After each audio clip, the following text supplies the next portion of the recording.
আসসালামু আলাইকুম ওয়া রাহমাতুল্লাহি ওয়া বারাকাতুহু। প্রিয় কৃষক ভাই ও বন্ধুরা, এখন ধানের জমিতে ধান ফোলা শুরু করেছে। এখন ধানের পোকা দমন করার জন্য কি কীটনাশক ব্যবহার করা যায়?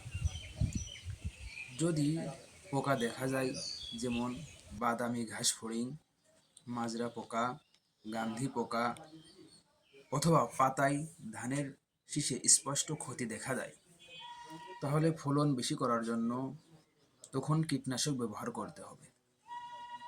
যদি পোকা না থাকে, ফুলের বয়স যদি পোকা না থাকে ফুলের সময় অযথা কীটনাশক দেবেন না। এতে পরাগায়ন ও ধানের দানা ভরা কমে যেতে পারে।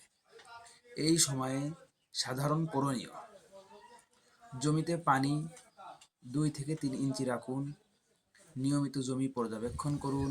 গান্ধি পোকা থাকলে সন্ধ্যায় স্প্রে করা ভালো। গান্ধি পোকা বেশি হলে যে কীটনাশক ব্যবহার করা যায়, ইমিডাক্লোরপিড ও থায়ামেথক্সাম ব্যবহার করতে পারেন। এতে আশা করা যায় ধানের ফলন ভালো হবে এবং ধানের ক্ষতিকারক পোকামাকড় দ্রুত ধানের জমি থেকে অবমুক্ত হয়ে যাবে। আশা করি ভিডিওটা আপনাদের উপকারে আসবে। যদি ভিডিওটা ভালো লেগে থাকে অবশ্যই চ্যানেলটি সাবস্ক্রাইব করতে ভুলবেন না। ভিডিওটি ভালো লাগলে লাইক দিন এবং শেয়ার করুন। ধন্যবাদ।